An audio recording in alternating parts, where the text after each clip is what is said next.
기도하겠습니다. 하나님 아버지 감사합니다. 하나님 우리 성가대의 또 찬양의 고백처럼 하나님 신령과 진정으로 하나님께 예배하는 삶 우리 모두가 정말 주님께 그 예배의 삶 놓치지 않도록 인도하여 주시옵소서. 그래서 우리 모두 우리 주님의 그 영광스러운 그 은혜의 빛 안에 머물기를 원합니다. 오늘도 성령 하나님 우리들의 마음의 문을 열어주시고 우리를 비춰주시어서 우리로 진리에서 벗어나지 않도록 정말 좌로나 우로나 치우치지 않게 하여 주시옵소서. 이제 우리 주님의 말씀 속으로 깊이 들어가고자 합니다. 성령 하나님 우리들의 마음의 문을 활짝 열어주시어 또 듣는 귀를 허락하여 주셔서 새로운 도전을 주시는 이 주님의 그 뜻대로 살아가기를 결단하는 우리 모두가 되게 하여 주시옵소서. 우리 예수 그리스도의 이름으로 기도합니다. 아멘. 서로 축복하겠습니다. 신앙 인물에게서 배웁시다. 한 번 더 축복합니다. 이삭처럼 믿음의 후덕함으로 살아갑시다. 네, 아멘. 감사합니다. 우리 저번 주일은 교회의 절기인 매주 감사주일로서 1년의 절반 우리 터닝 포인트의 지점에 서서 우리 지나온 반년에 대한 감사를 또 올려드리는 그런 시간을 가졌습니다. 이제 오늘부터 우리는 이번 주일을 또 시작으로 또 새 마음을 가지고 또 다시 주어진 반년을 향해서 주님 주신 힘으로 본격적으로 또 힘차게 달려 나가야 할 때인 줄 믿습니다. 오늘 그래서 말씀의 제목을 새롭게 하시는 빛 예수라고 지어 보았습니다. 설교에 들어가면서 제가 최근에 겪은 이야기를 조금 드리고자 합니다. 요즘 제가 찬양을 인도하거나 지금처럼 설교할 때 안경을 벗은 모습을 좀 보셨을 것입니다. 그것은 제가 라섹 수술을 했기 때문입니다. 이 수술은 눈의 각막의 상피인 가장 겉부분을 제거를 하고 거기에 레이저로 정교하게 깎아서 이제 굴절을 만들어서 안경이 없이도 잘 볼 수 있게 만들어주는 그런 시력 교정술입니다. 사실 제가 이 수술을 결심했던 목적은 시력이 나빠서만은 사실은 아니었습니다. 금년 초반에 제 왼쪽의 눈이 어떤 충격이 좀 가해졌었고요. 그 후로부터 제가 왼쪽 눈으로 보는 그 모든 빛이 하나로 이렇게 보이는 것이 아니라 그 주위로 이렇게 동그랗게 상이 퍼져가지고 맺혀져 그렇게 보였기 때문입니다. 그래서 두 눈을 다 뜨면 뭔가 이렇게 입체감이 막 느껴지면서 어지러울 정도까지 그렇게 갔던 그런 심각한 상황이었습니다. 그걸 참다가 수술을 하기로 결정한 거죠. 근데 사실 그 전에 이게 도대체 어떤 원인인지를 알아야 하지 않겠습니까? 그래야 이제 적절한 이제 수술도 이제 할 텐데 이것으로 저는 안과를 두세 곳을 이제 좀 돌아다니면서 진찰을 하게 됩니다. 그런데 제 눈을 살펴본 원장님들도 저에게 이 각막에 뭔가 문제가 있다라는 거는 알고 있었습니다. 그런데 정확한 원인 그거를 모르는 것이었어요. 그러다가 이제 우리 담임 목사님 소개로 이제 마지막으로 찾아간 안과에서 그 대표 원장님이 이리저리 살펴보시고는 저에게 사진 한 장을 이렇게 보여주셨습니다. 그 사진에는 제 왼쪽 눈 각막 중간쯤에 이렇게 각막이라고 하면 동그란 흉터가 이렇게 두 개가 찍혀 있었습니다. 원장님이 설명하시기를 정말로 어느 때의 각막에 상처가 있었고 그게 스스로 자가 치유를 하면서 흉터가 져서 아마 이것 때문에 빛을 볼 때마다 좀 이상하게 보였을 것이다 이렇게 말씀하셨습니다. 따라서 이 문제를 해결하려면 각막 상피를 벗겨내서 다시 재생을 시켜야 한다. 이 방법밖에 없다 하시길래 그럼 거기다가 레이저로 시력 조정까지는 하는 게 좋겠다 싶어서 이제 라섹 수술을 하게 된 겁니다. 이었고 이제 저는 목사님 배려로 수술 날짜를 잡고 무사히 마쳤어요. 수술을 마친 당일날 저는 이제 병원을 이제 나오면서 엘리베이터를 기다리면서 창 너머로 저 멀리에 있는 정말 멀리 떨어져 있는 아파트에 그 글씨가 완벽하게 아주 선명하게 보이는 것을 제가 기억을 하고 있습니다. 참 신기했습니다. 라섹 수술이라는 게 하자마자 바로 보이는 게 아니거든요. 3개월, 뭐 길게는 6개월까지 시력 회복 기간이 있다고 하니까 지금 저는 이제 시력 회복 중이어서 여러분이 막 선명하게 다 보이지는 않습니다만 어쨌든 그 기억을 가지고 소망을 하고 있는 거죠. 나도 저렇게 보일 것이다.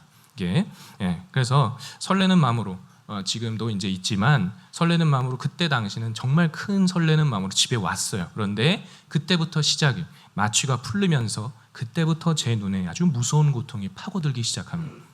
수술 전에 듣기로 이 수술은 상피를 벗겨내는 거기 때문에 3일 동안은 정말 많이 아플 겁니다. 이렇게 설명을 들었어요. 그런데 저는 그게 그렇게도 아플 줄은 예상 못했어요. 3일간 계속 누군가가 눈을 계속 찌르는데 그렇다고 눈을 감으면 감을수록 더 아픕니다. 감을수록 더 고통스럽고 눈을 뜨면 그저 그냥 눈물만 계속 흘릴 뿐이에요. 아무것도 보이지 않습니다. 그 와중에 빛이 조금이라도 들이치면 너무 눈이 부셔가지고 막 어둠 속에서만 계속 있고, 그러니까 진짜 빛을 피해 다녔어요. 3일 동안 계속 눈물만 흘리고 정신적인 고통도 따라옵니다. 하지만 이 괴로움은 저만 갖고 있지 않았습니다. 저 때문에 제 처와 아들은 3일 내내 정말 칠흑 같은 어둠 속에서 살았습니다. 예, 정말 그랬어요. 낮에도 밤에도 아주 빛이 없는 삶이었어요. 한편 이런 고통 속에서 저는 이 생각이 들었습니다. 이 어떻게든 이 3일 동안 내가 의미 있게 보내야겠다, 이런 생각이었어요. 그러자 그 어떤 사람의 이야기가 바로 떠올랐어요. 그것은 오늘 본문에 등장한 훗날 사도 바울이다라고 이제 일컬어지는 청년 사울의 이제 극적인 회심 사건이었습니다. 우리가 알다시피 사울은요, 다메섹 도상에서 예수님을 만나면서 즉시로 무엇이 됐느냐, 3일 동안 아무것도 보지 못하게 됩니다. 그래서 저는 이제 사울도 혹시 이런 심정이었을까, 이런 생각이 좀 언뜻 들었습니다.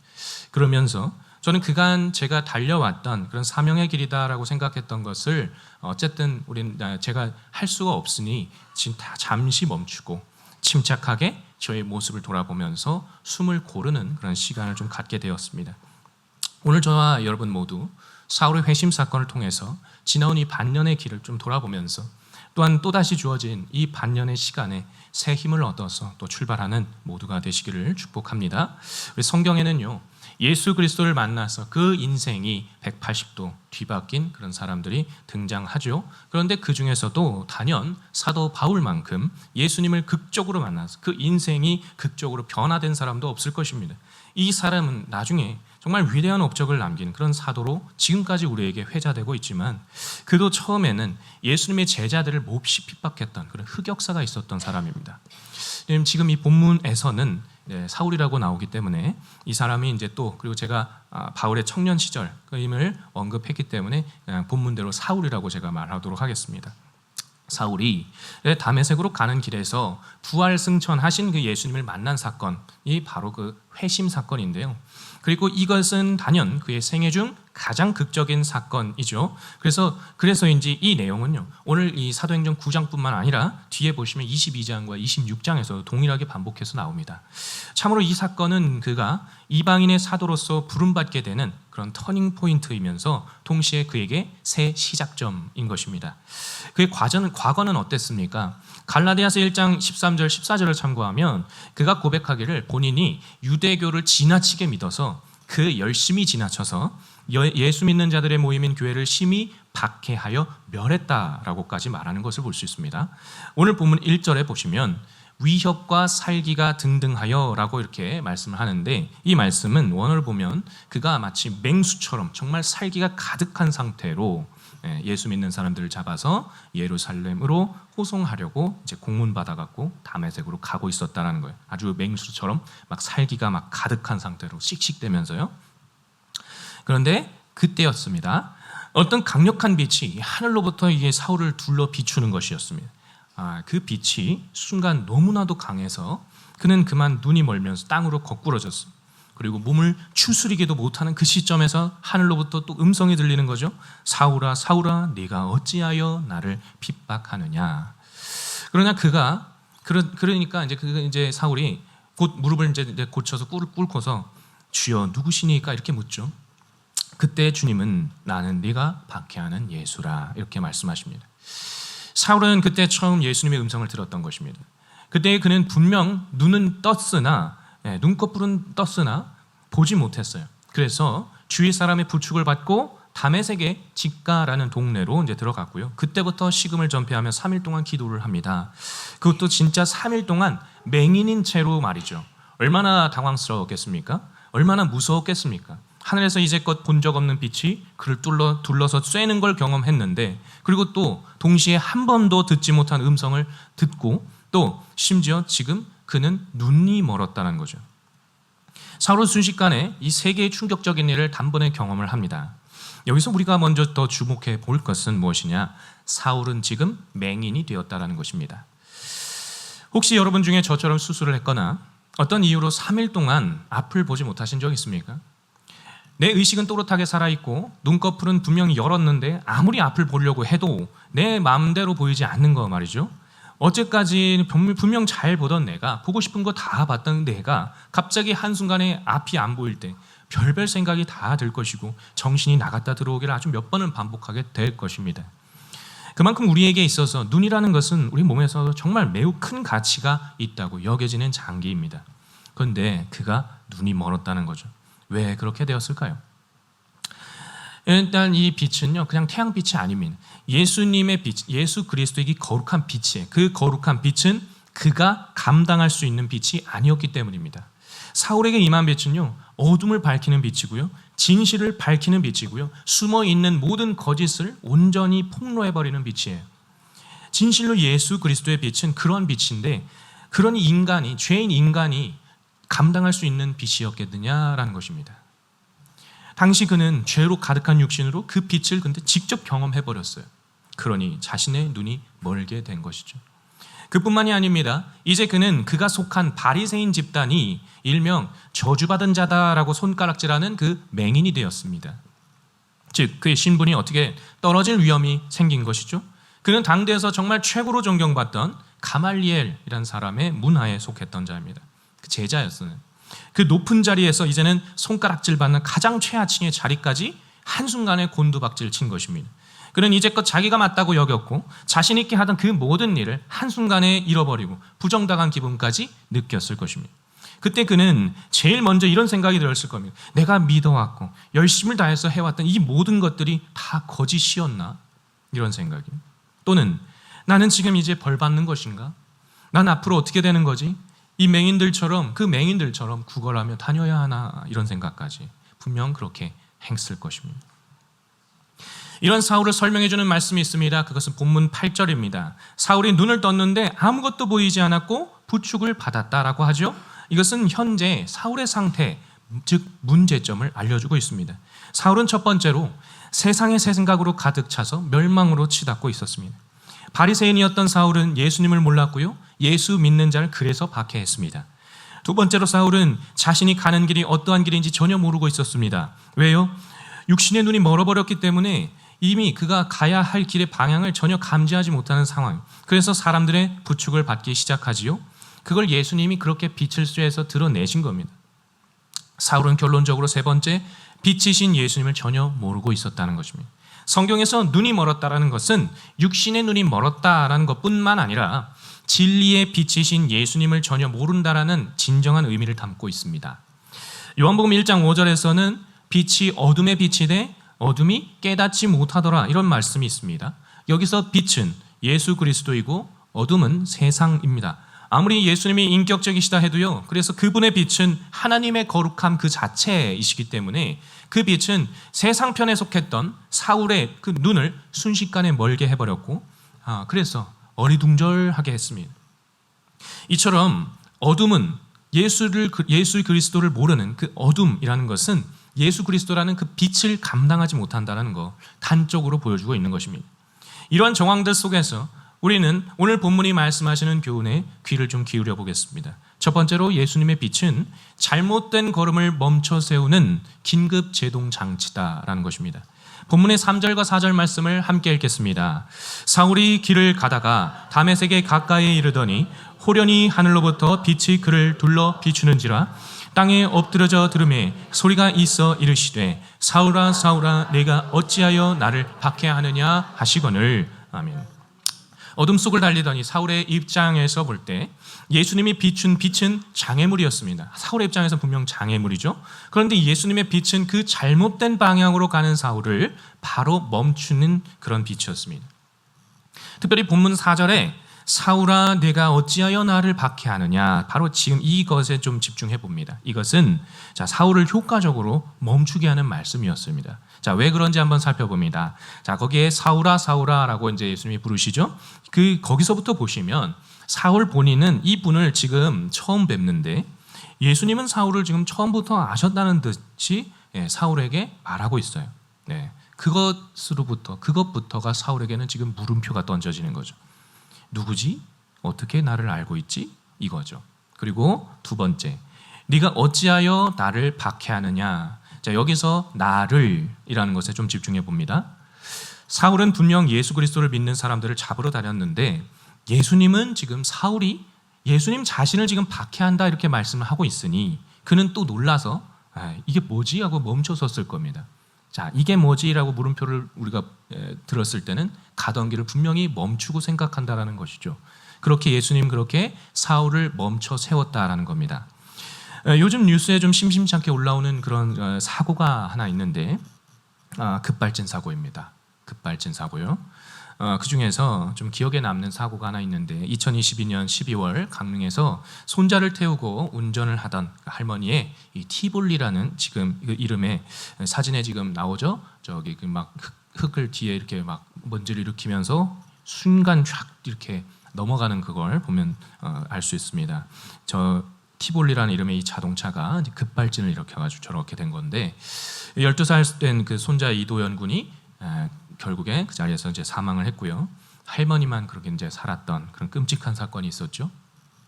이에 대해서 이제 해당 차량을 만든 우리나라 제조사는 아직도 이 문제에 대해서 안타깝게도 차량 결함임을 인정하지는 않고 있습니다. 사고를 분석했다는 이 국과수는 석연찮은 분석 데이터들을 좀 내놓았고요.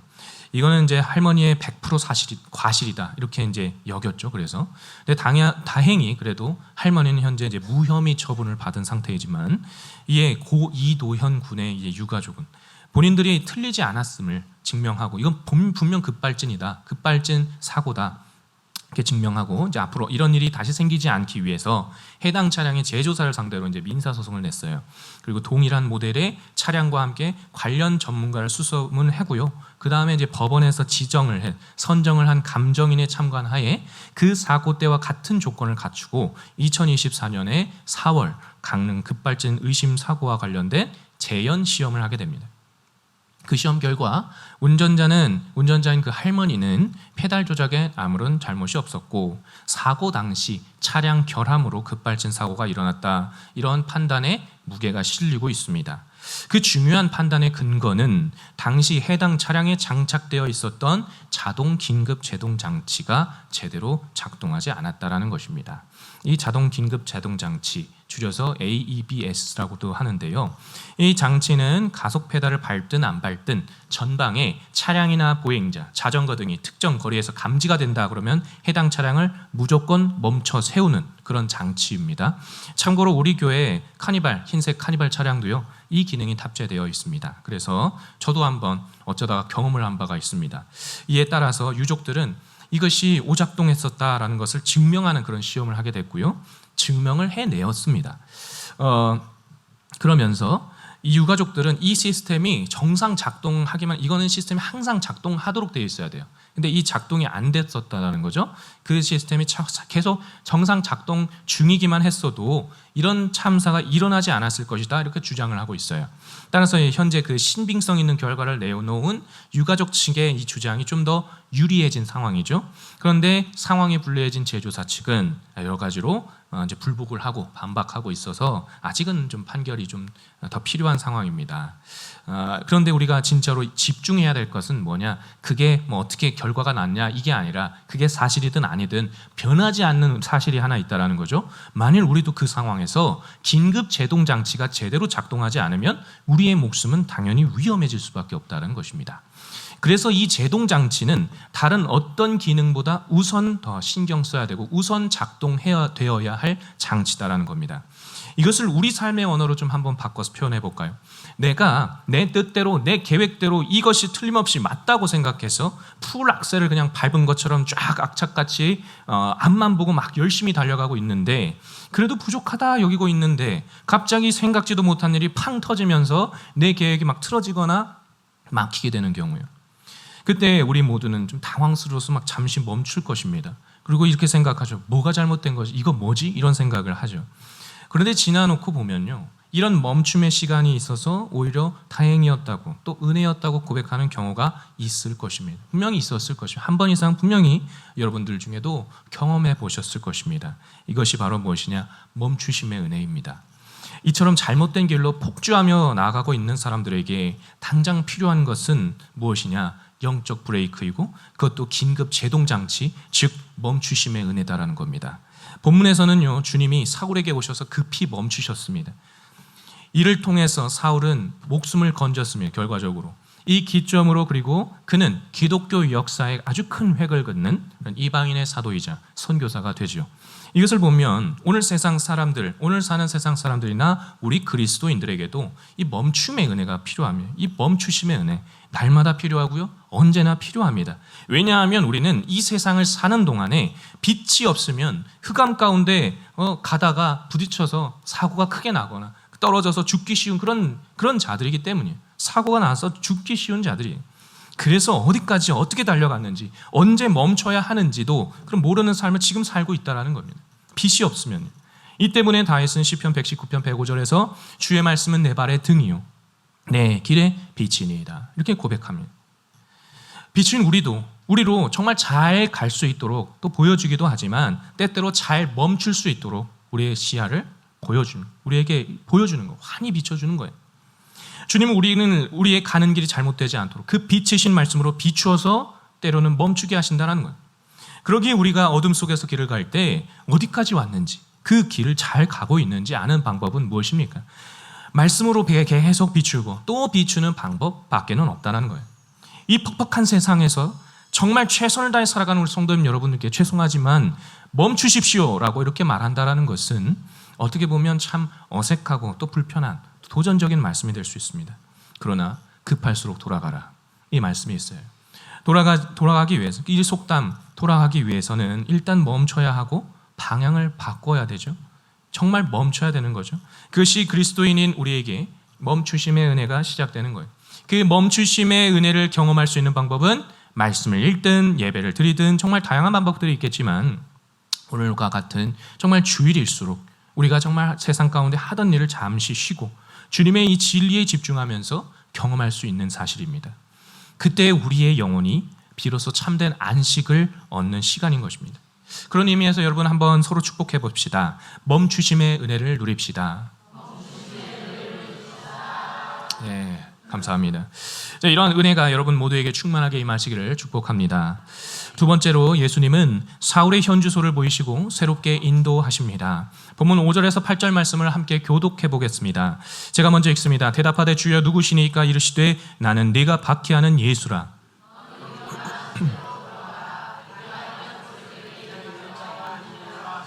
같이 가던 사람들은 소리만 듣고 아무도 보지 못하여 말을 못하고 서 있더라. 사울이 땅에서 일어나 눈을 떴으나 아무것도 보지 못하고 사람의 손에 끌려 다메섹으로 들어가서, 이곳에서, 이 부분에서 사울에게 빛을 비추셔서 멈추신 주님은 먼저 자신을 밝히시고요, 사울의 지금 현주소를 알게 하시고 즉시 사울에게 새롭게 지시하시는 것을 볼 수 있습니다. 이때 주님은 본문 6절에서 보면 그분이 이제 사울을 통해 행하실 계획을, 그 계획을 말씀하셔요. 6절에 보니까 너는 일어나 시내로 들어가라, 내가 행할 것을 내게 이를 자가 있다, 이렇게 말씀하시죠. 자, 예수님은 잘못된 방향으로 가는 사울을 그저 멈추기만 하신 게 아니에요. 거기서 동시에 그것이 잘못된 것임을 또 알게 하시고요, 즉시 바른 방향을 붙잡고 나아갈 수 있도록 인도를 하시며 지시하시는 거예요. 자, 이것을 다른 말로 하면 비전이라고 할 수 있습니다. 비전이라는 것은 내가 정한 장래의 희망이 아닙니다. 우리 기독교인들에게 비전이라는 것은 주님이 나를 통해 하시는 일을 바르게 깨닫는 것, 그것이 바로 비전입니다. 그러기 위해서는 가장 먼저 내가 달려온 방향을 이게 잘못됐는지 잘못되지 않았는지를 확인하고 만약 잘못됐다면 수정을 하는 절차가 필요해요.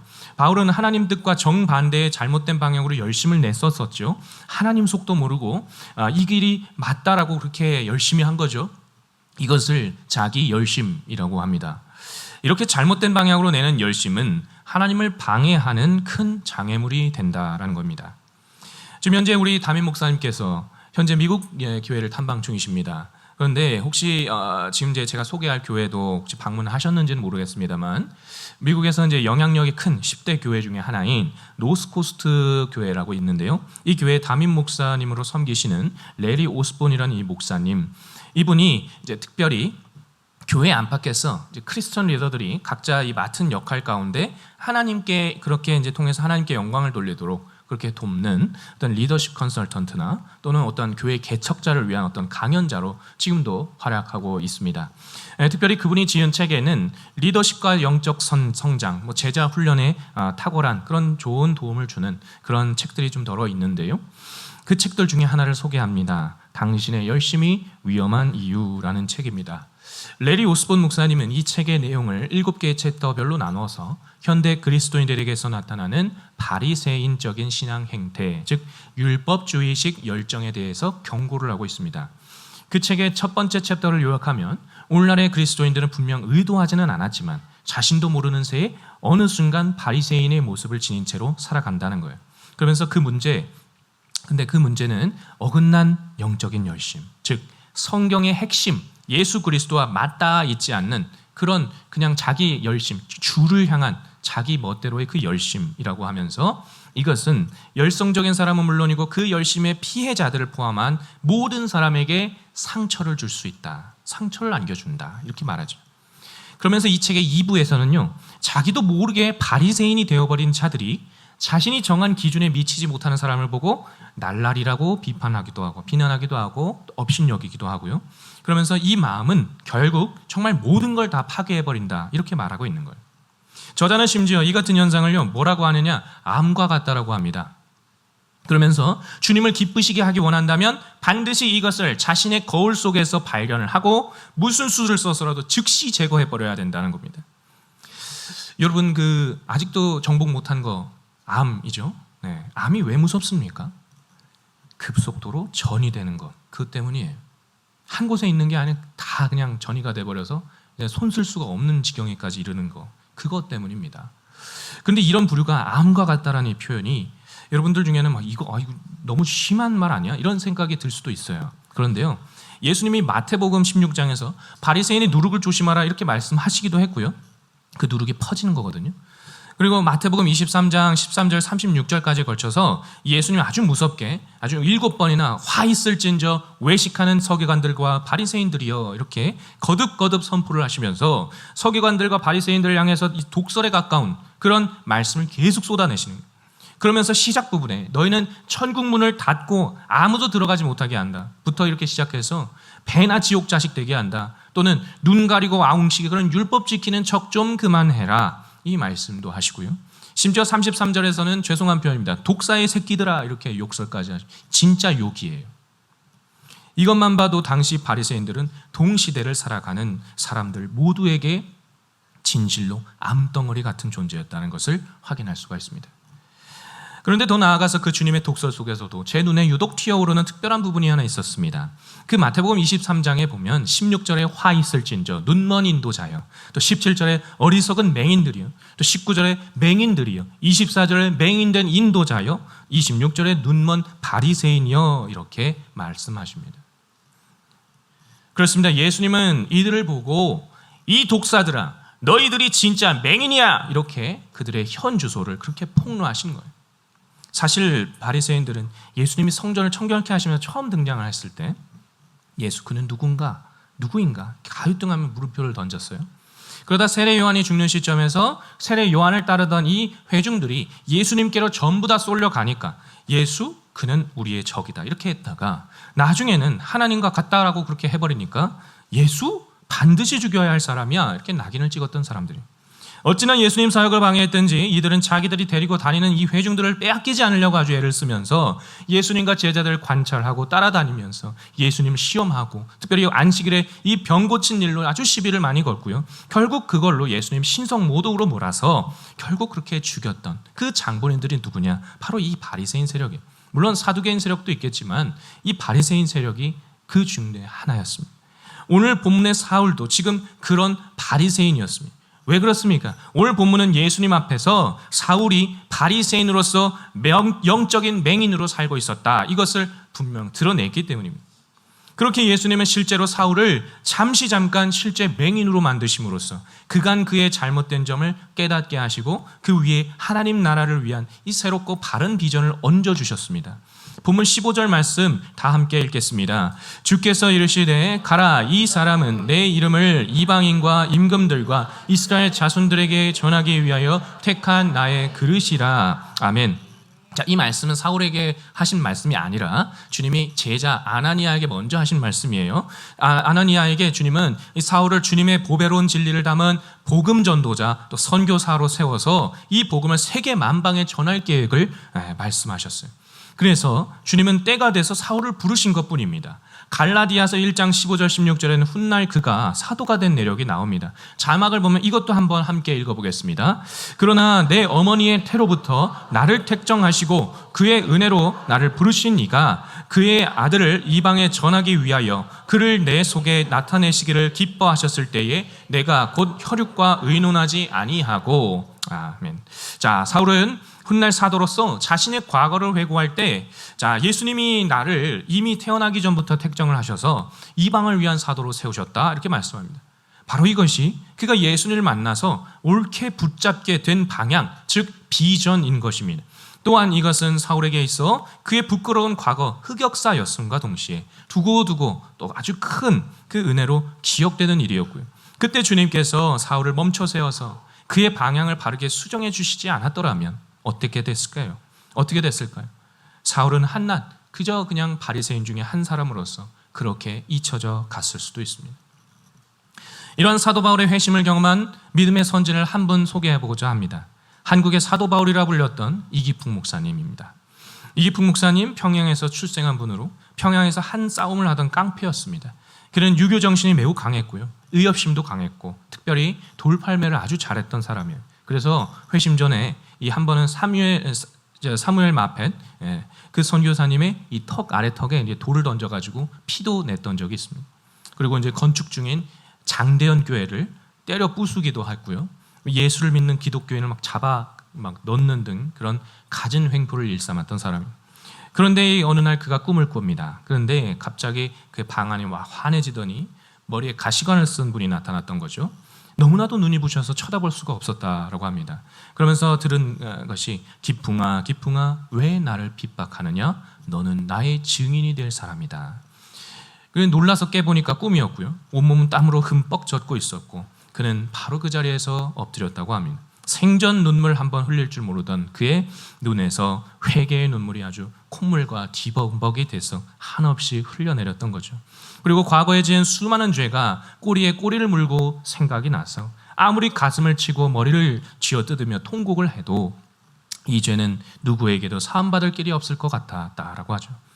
그는 계속 괴로움에 시달리자 그 고통을 감내할 수가 없어서 사무엘 마펫을 직접 찾아가서 용서를 빌고 그때 예수를 영접했다는 이야기입니다. 자, 이 이야기는요, 이기풍 목사님의 딸 이사례 권사님이 그 부친 이기풍 목사님께 직접 들은 걸 증언한 내용입니다. 그 후에 이기풍 목사님은 주님의 은혜로 1907년 조선 예수교 평양신학교 1회 졸업생 중 7명 중 한 명이 됐어요. 1회 졸업생. 그러면서 한국의 최초의 목사가 됐죠. 그래서 이듬해 선교의 불모지라고 했던 제주도의 선교사로 파송이 됩니다. 이것을 보면 사도 바울, 지금 현재 이 사울의 인생 이게 오버랩되지 않습니까? 이런 극적인 방향의 변화는 주님께서 하신 일이고요. 사울의 상황과 참 비슷한 그 일도 참 신기하지만 우리에게도 이러한 은혜가 좀 충만하기를 축원합니다. 이제 마지막입니다. 사울이 예수님의 빛을 마주하고 그 자신만의 뜻대로 살아가던 것으로부터 멈추고 기도할 때 예수님은 비로소 사울의 영안을 열어서 빛 가운데 걷게 하셨습니다. 본문 10절에서 12절 말씀 함께 교독합니다. 제가 먼저 읽습니다. 그때에 다메섹에 아나니아라 하는 제자가 있더니 주께서 환상 중에 불러 이르시되 아나니아야 하시거늘 대답하되 주여 내가 여기 있나이다 하니 주께서 이르시되 거리로 나가서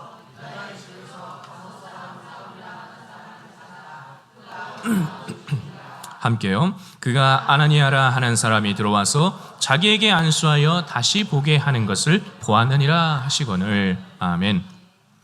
사울의 눈이 멀었던 3일, 그가 가던 잘못된 길에 확실한 종지부를 찍게 된 그 계기가 되었습니다. 그는 이 3일을 결코 허송세월 보내지 않고 기도했습니다. 그리고 지난날 본인이 행했던 것들을 생각하며 정리를 했어요. 그랬더니 어느 순간 주님의 제자 아나니아가 자신에게 온 것입니다. 이어서 본문 17절과 18절 말씀도 함께 읽도록 하겠습니다. 아나니아가 떠나 그 집에 들어가서 그에게 안수하여 이르되 형제 사울아, 주 곧 내가 오는 길에서 나타나셨던 예수께서 나를 보내어 너로 다시 보게 하시고 성령으로 충만하게 하신다 하니 즉시 사울의 눈에서 비늘 같은 것이 벗어져 다시 보게 된지라. 일어나 세례를 받고. 아멘. 사울은 그 3일째 되는 날 본인이 기도 중에 보았던 그 아나니아를 실제로 만났습니다. 아나니아가 그에게 안수기도를 했을 때 사울의 눈에 비늘 같은 것이 벗겨지면서 즉시 다시 보게 됐습니다. 이것은 사울이 그에게 진리를 알지 못하게 했던 이 편견과 잘못된 믿음을 온전히 버려버렸다라는 것을 의미합니다. 그렇지 않았으면 그는 결코 아나니아도 볼 수 없었고 다시 앞도 보지 못했을 것입니다. 그러나 그는 믿고 기도하고 있었어요. 믿고 기도함으로써 다시 보게 된 뿐 아니라 예수를 보는 눈이 열리게 되었습니다. 다른 말로 영안이 열렸다는 겁니다. 그렇게 영안이 열린 사울은 20절에서 보면 즉시로 복음을 전하는 이방인의 사도가 됩니다. 예수님이 십자가에서 죽으시고 3일 만에 부활하신 것처럼 사울도 예수님과 함께 죽었다가 지금 예수로 다시 태어남의 그런 큰 기적을 경험한 것이죠. 여기에서 우리는 사울의 눈을 멀게 하시고 또 눈을 뜨게 한 이후에 즉시 사도로 쓰임받게 하신 이 하나님의 섭리를 지금 보고 있습니다. 눈은 떴으나 아무것도 보지 못하고 먹지 못했던 그 사울이 예수 그리스도를 만나게 되니까 이제 새로운 세상을 보는 거죠. 이제껏 자신이 살아오던 세상은 전혀 이젠 더는 볼 가치가 없어졌습니다. 이제껏 잘못된 눈으로 살아온 자신의 생애, 가치관, 세계관, 이 신앙에 대해서 그는 모든 과거를 다 청산해버리고 새 존재로 일어서게 된 거예요. 이처럼 하나님은요, 우리의 지나온 모든 과거 속에서 바르게 보지 못하게 하던 그런 눈을 멀게 하시고 하나님이 다스리시는 새로운 세계를 볼 수 있는 그런 영안을 뜨게 하신다는 것입니다. 사실 우리도요, 육신의 눈은 떴으나 돈의 눈이 멀어 있었고 권력의 눈이 멀어 있었고 성공과 출세의 눈이 멀어 있었습니다. 그러니 우리의 양심의 눈도 당연히 멀어 있었죠. 왜냐하면 육신의 눈은 떴으나 하나님 보지 못하는 사람, 하나님 만나지 못하는 사람은 그 죄로 인해서 맹인이기 때문입니다. 그러나 우리는 하나님을 만났어요. 하나님이 우리를 긍휼히 여기셔서 참 빛이신 예수님을 보내셨습니다. 그 빛을 믿고 의지하면 우리는 진리를 보는 영의 눈을 뜨는 것입니다. 여기서 사울이 기독교를 받게 하는 걸 끝내고 이제 선교사로 탈바꿈을 하고요. 자기 민족만 보던 그 사람이 이제는 세계를 보는 사람으로 변화를 받았습니다. 이것이 진정 영안이 열린 거 아니겠습니까? 또 바울은 본인이 가진 그 해박한 율법의 말씀 가운데 마지막 퍼즐, 예수 그리스도, 이 예수님을 발견하게 됩니다. 그럼으로써 그의 가지고 있던 그 지식이 이제 온전히 쓰임받게 되었습니다. 왜 그렇습니까? 영안이 열렸기 때문입니다. 영안은 신비로운 영적 세계를 보는 눈에 국한된 것이 아닙니다. 부활하신 주님을 만난 우리 삶 가운데 그리스도를 보고 그리스도를 닮아가게 하는 통로라는 것입니다. 그래서 바울은 지체하지 않고 각 회당에서 이 예수가 하나님의 아들이시다 이렇게 전파한 것입니다. 이것이 바로 영안을 뜬 사람의 변화된 모습입니다. 마태복음 10장 46절 52절에서는요, 맹인인 바디메오가 고침받는 사건이 나와요. 그는 날 때부터 맹인이었습니다. 그는 구걸하기 위해서 여리고성에 앉아 있었어요. 그때 지나가는 사람들 소리가 들려요. 나사렛 예수가 지나간다. 나사렛 예수가 맹인들의 눈도 뜨게 했다지. 이런 소리를 듣고 그는 그쪽을 향해서 외치죠. 다윗의 자손 예수여, 나를 불쌍히 여기소서. 이렇게 외쳐.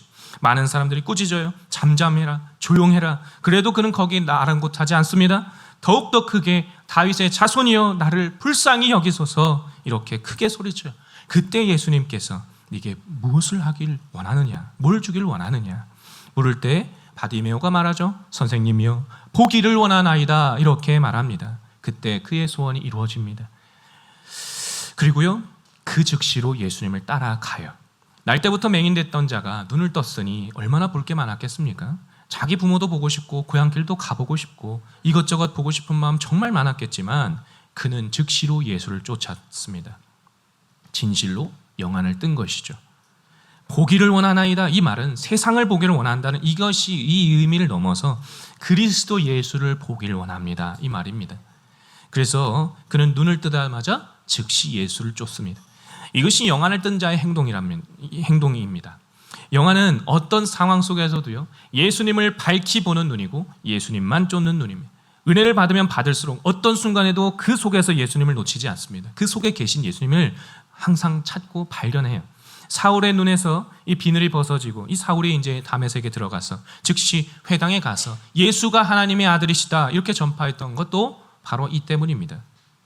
이처럼 우리 역시 우리의 영안이 열려서 주님을 보고 주님을 따를 수 있는 그런 믿음의 길, 좀 온전히 바르게 가시기를 주님의 이름으로 축복합니다. 우리가 부지런히 영안을 열면 우리의 몸만 주님을 따르는 것이 아니에요.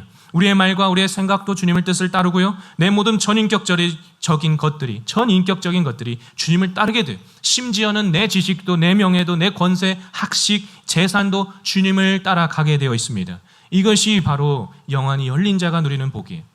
따라서 우리는 삶의 현장에서 반드시 주님을 보는 영안이 먼저 열려 있어야 합니다. 가정에 돌아가서 남편을 보면서 또는 아내를 보면서 자녀를 보면서 우리 부모님을 섬기면서 주님을 보는 영안을 더욱더 잘 가꾸어 내야 할 것입니다. 말씀을 맺습니다. 오늘 우리는 새롭게 하시는 빛 예수라는 제목으로 말씀을 들었습니다. 기억하시길 바랍니다. 사울에게 비추신 그 빛은 거룩하신 예수 그 자체였습니다. 사울의 영안을 뜨게 하신 분도 빛이신 예수 그리스도입니다. 여기 모인 우리도 빛이신 예수를 날마다 만날 수 있어요. 어디서 만날 수 있을까요? 주시는 말씀 가운데서 먼저 만날 수 있죠. 요한복음 1장 1절에서 4절 말씀은 예수님을 말씀이며 동시에 빛이시다 증거합니다. 제가 읽겠습니다. 태초에 말씀이 계시니라. 이 말씀이 하나님과 함께 계셨으니 이 말씀은 곧 하나님이시니라. 그가 태초에 하나님과 함께 계셨고 만물이 그로 말미암아 지은 바 되었으니 지은 것이 하나도 그가 없이는 된 것이 없느니라. 그 안에 생명이 있었으니 이 생명은 사람들의 빛이라. 아멘. 우리는 생명의 빛 되시는 예수님을 붙잡을 때 변화된 사울처럼 영안이 활짝 열린 삶을 살 것입니다. 따라서 오늘 제가 전한 이 세 가지 핵심 메시지를 꼭 기억하시기를 부탁드립니다. 첫 번째, 예수님의 빛은 잘못된 걸음을 멈춰 세우는 긴급 제동 장치입니다. 두 번째, 예수님의 빛은 우리의 현 주소를 보이시고 새로운 삶의 비전을 제시하십니다. 세 번째, 예수님의 빛은 우리의 영안을 열어서 빛 가운데 걷게 하신다는 것입니다. 이제 우리는 정말 한 해의 절반, 반환점 막 돌았습니다. 이때일수록 빛 가운데서 우리를 멈추시기도 하고 또 새 비전을 품고 다시 걷게 하시는 그런 빛 대신 우리 예수님을 좀 더 꽉 붙들고 나아갈 수 있는 여기 모인 성도님들 다 되시기를 주님의 이름으로 축원합니다.